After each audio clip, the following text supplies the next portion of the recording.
Salut à tous, j'espère que vous allez bien. Bienvenue dans votre podcast de foot, 100% indépendant, 100% insolent, mais jamais méprisant. Tout d'abord, je tiens à remercier les nouveaux abonnés car on est de plus en plus nombreux sur la chaîne. Un grand merci à tous. Aujourd'hui, on va débriefer le match de Ligue des Champions qui était très attendu entre le Paris Saint-Germain et Manchester City. Donc beaucoup de choses à dire sur ce match. Mais avant toute chose, n'oublie pas de t'abonner mon gars, je t'en remercie d'avance. C'était un match très important entre deux équipes convalescentes et le Paris Saint-Germain devait allumer l'interrupteur, devait montrer des grandes choses, devait montrer de l'intensité et du réalisme. Les Parisiens ont plutôt répondu présent, donc on va faire comme d'habitude, on va regarder les compositions, on va regarder les joueurs qui m'ont impressionné, notamment côté parisien, je pense à Marquinhos, Pacho et João Neves. On va analyser tout ça ensemble, vous allez me dire ce que vous avez pensé de ce match. C'était un bon match, franchement j'ai pris du plaisir. On va regarder ce qu'a réussi à faire le Paris Saint-Germain au bon moment, surtout en deuxième mi-temps. Et il va falloir aussi se rendre compte que cette équipe de Manchester City commence à être en fin de cycle et que ça va pas bien du côté de Guardiola. Donc je vous propose de faire le débrief de ce match avec sévérité mais aussi avec justesse. C'est parti les amis, let's go! Un point rapide sur les compositions des deux équipes. Le Paris Saint-Germain classique qui joue en 4-3-3. Je ne vais pas détailler toute la compo, vous la connaissez tous, avec Barcola et Doué sur les côtés, Kangili en sorte de faux neuf. On notera l'absence d'Ousmane Dembélé. J'ai été un peu étonné. Une charnière centrale avec Marquinhos et Pacho. Pacho, le très costaud, on va en parler de Pacho en ce moment, qui est très très bon. Un milieu de terrain plutôt technique avec Ruiz, Vitinha et João Neves. Côté City, on notera les absences très préjudiciables de Jérémy Doku et de Rodri, absence de longue date. Donc Guardiola est obligé de faire jouer Savigno côté gauche, alors que Savigno c'est plutôt un joueur côté droit. C'est pas son côté préféré. Foden à gauche, Foden à droite, je suis pas tellement fan. Et De Bruyne et Bernardo Silva au milieu, un milieu de terrain expérimenté mais un peu vieillissant. C'est un milieu de terrain qui commence à avoir moins d'essence dans le moteur, moins de jus à partir de la 60e. Le retour de Ruben Dias qui a eu beaucoup de mal sur ce match, c'était un match compliqué pour lui, et bien sûr Erling Haaland en pointe. Comment nous en sommes arrivés à ce match fou qui aurait pu accoucher d'un scénario catastrophe? Je vous avouerai qu'à la fin de la première mi-temps, je me suis dit oulala, le Paris Saint-Germain retombe dans ses travers. Ils ne concrétisent pas leurs occasions, ils n'arrivent pas à la mettre au fond. Il y avait 0-0 à la mi-temps. Le but refusé sur le hors-jeu de 1 mm là, de Mendes. Je vais mettre l'image. Vous l'avez déjà vu, mais je la remets, c'est pas grave. Ça m'énerve. Je ne suis pas supporter du PSG, mais ça m'énerve. Laisse l'action jouer. Il y a 2 mm. Qu'est-ce que ça change? Quelle est la tolérance? 1 mm, 2 mm, un poil de nez, un poil de barbe. On ne sait pas, ça casse le rythme. C'est du foot, c'est pas du rugby, on veut qu'il y ait plus de temps de jeu effectif, on veut que ça soit plus rythmé, mais arrêtez de siffler des choses comme ça, quoi. Bon bref, si j'étais supporter du Paris Saint-Germain, j'aurais eu les boules. Donc là on se dit, ok, 0-0 à la mi-temps, ça sent pas bon cette histoire. Le PSG a été dominateur en première mi-temps, a fait preuve d'une belle intensité, ils ont été présents dans les duels, ils ont cherché à combiner avec Hakimi qui a été présent côté droit. Des frappes, le but refusé dont on vient de parler. J'ai bien aimé cette première mi-temps du Paris Saint-Germain. Au niveau de l'intensité, au niveau de l'envie, ils ont eu la possession, mais je trouvais qu'ils ont eu des occasions. Le but raté, mais je trouvais qu'ils se lâchaient pas assez. Je trouvais que les ailiers, notamment Barcola et Désiré Doué, qui sont encore des jeunes joueurs, ont réussi à se créer des occasions, mais ils faisaient pas souvent les bons choix en première mi-temps, où ils n'allaient pas au bout de leurs actions. On sentait qu'ils avaient peut-être un peu peur, ils étaient peut-être un peu tétanisés par l'enjeu. Et ma foi, du côté Citizens, on a eu beaucoup de mal à trouver Erling Haaland. Il a eu une ou deux occasions en première mi-temps. De Bruyne aussi a eu une occasion, donc c'était assez équilibré. Au final, la première mi-temps, même si le Paris Saint-Germain était légèrement devant sur les duels et la possession, un peu plus dangereux, on va dire. Le PSG a dominé cette première mi-temps, plus de 60% de possession pour le Paris Saint-Germain. La Guardiola, il va pas dormir, je pense. J'ai bien aimé Doué qui a percuté, mais j'ai vraiment préféré la deuxième mi-temps où c'était de la folie furieuse.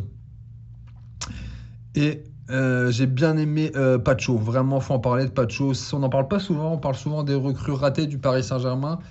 Lui, pour le coup, c'est vraiment une excellente recrue. C'est un joueur qui est parfaitement intégré. Il a du physique, il est bon de la tête, il est bien placé, il est intelligent. Il a une relance plutôt pas mal, il a progressé dans les duels, son entente avec Marquinhos est très bonne, un ancien, un joueur plus jeune, c'est assez complémentaire. Je le trouve vraiment très très bon Pacho. Hakimi aussi, qui marque un but refusé, qui a une bonne activité.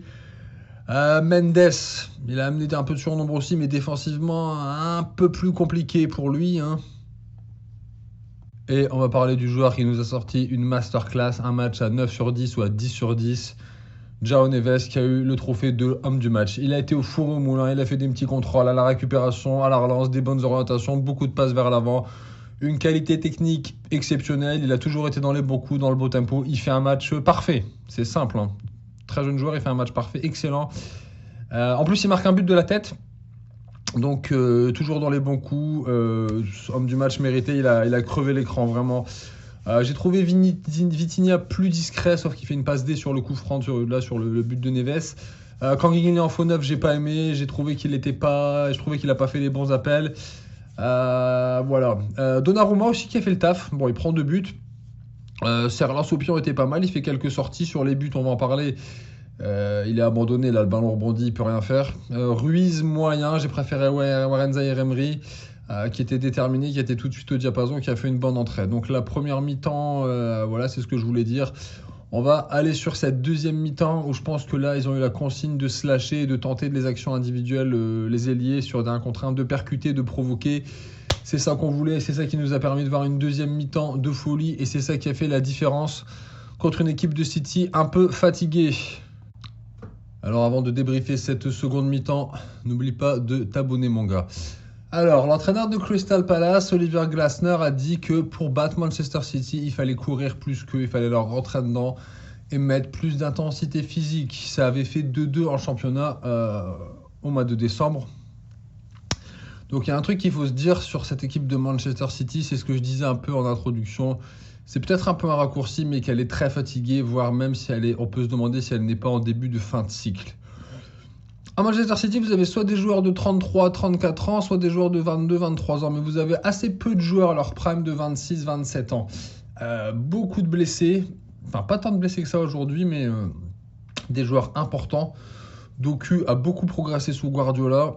Il était absent. Et bien évidemment, l'absence de Rodri, qui est le cerveau, le maître à jouer de cette équipe. On voit tout de suite quand il n'est pas là. Et au milieu de terrain, à partir de la 60e, les De Bruyne, les Silva, les Kovacic, surtout j'étais étonné parce qu'en fait je pensais que Bernardo Silva et Kovacic étaient beaucoup plus vieux que ça, mais ils n'ont que 30 ans. C'est De Bruyne le plus vieux qui a 32-33 ans. Donc il n'a plus d'essence dans le réservoir. Les replis défensifs, c'est compliqué. Même avec le ballon dans les combinaisons, c'est compliqué. L'entrée de Grealish a fait du bien. Ça commence à perdre des duels. Ruben Dias qui prend jaune, qui doit même prendre un deuxième jaune. Il fait pas un match, tout ça combiné, plus des joueurs pas à leur place, je pense notamment à Foden, qui préfère être dans l'axe. Ça fait que tes replis défensifs ils sont moins organisés, tu perds contre un PSG plus jeune, plus intense qui te rentre dedans. Le PSG a commencé à totalement faire la différence et a outrageusement dominé la deuxième mi-temps et les ailiers se sont lâchés. C'est ça qui a fait la différence, mais bon, on était quand même pas loin d'un scénario catastrophe, hein. Qu'est-ce que tu retiens si tu es supporter du PSG? Dites-moi, qu'est-ce que vous allez retenir si vous êtes supporter du PSG? Tu as pris 2 buts en 2 minutes, tu prends 0-2 à domicile contre un City pas ouf, ou tu mets 4 buts derrière et tu l'emportes. Bon, je pense qu'on va retenir plutôt la deuxième partie, hein, mais bon.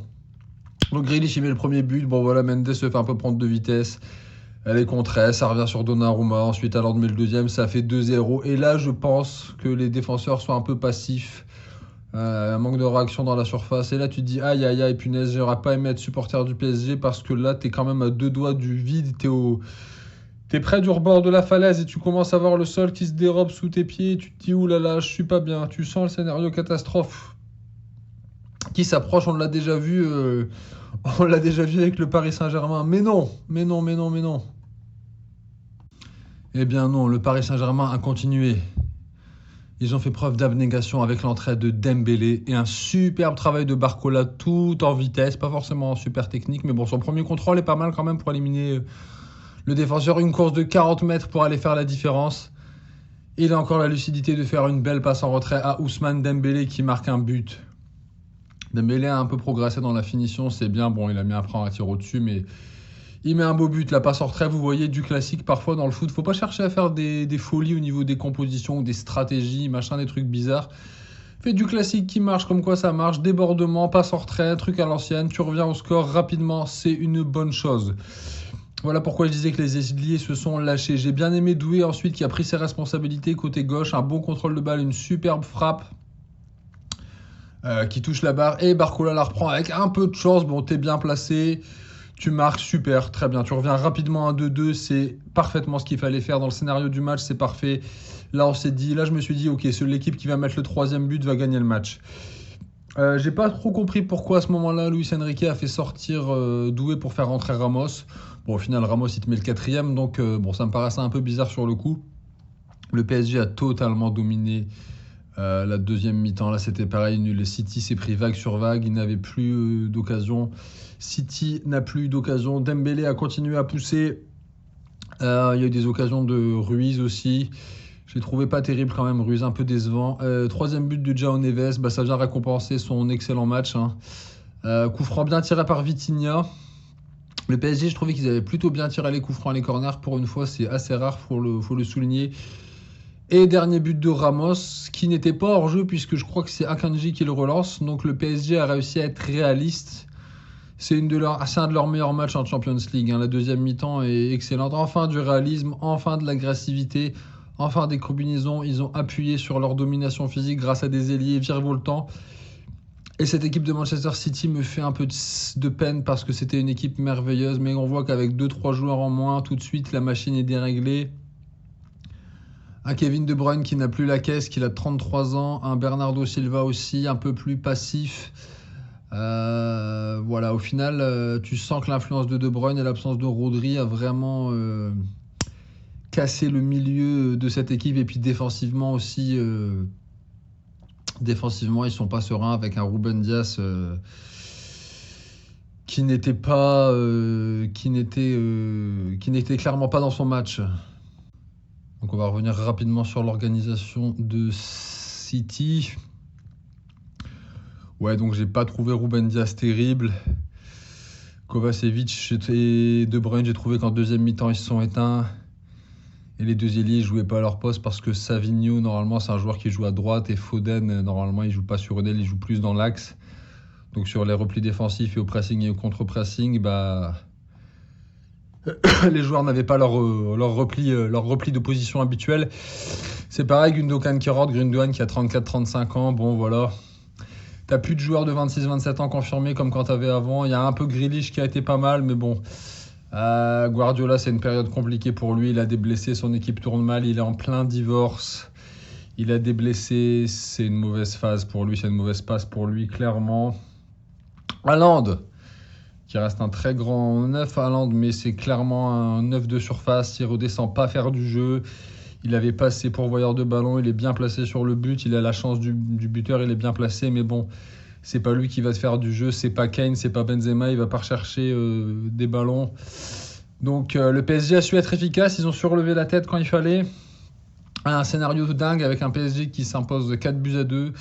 C'est une bonne chose parce que tu vas te relancer dans la qualif, tu joueras pas les 8 premiers, tu vas jouer le barrage, c'est tout ce qu'on pouvait souhaiter certainement. Il ne faudra pas perdre à Stuttgart. Ça sera un match complètement différent. Le PSG a eu la possession au niveau des stats, plus de tirs cadrés, donc c'est une victoire logique, j'ai envie de dire. Le PSG a montré de belles qualités mentales et d'agressivité et de réalisme. C'était un scénario dingue, franchement on a kiffé, il fallait pas rater la deuxième mi-temps, 6 buts en Champions c'est assez rare, des beaux matchs aussi avec le Barça Benfica. Voilà, c'était une soirée intéressante et j'espère que le podcast vous a plu les amis. N'oubliez pas de vous abonner et on se retrouve bientôt pour de nouveaux podcasts de foot. Salut à tous, bye.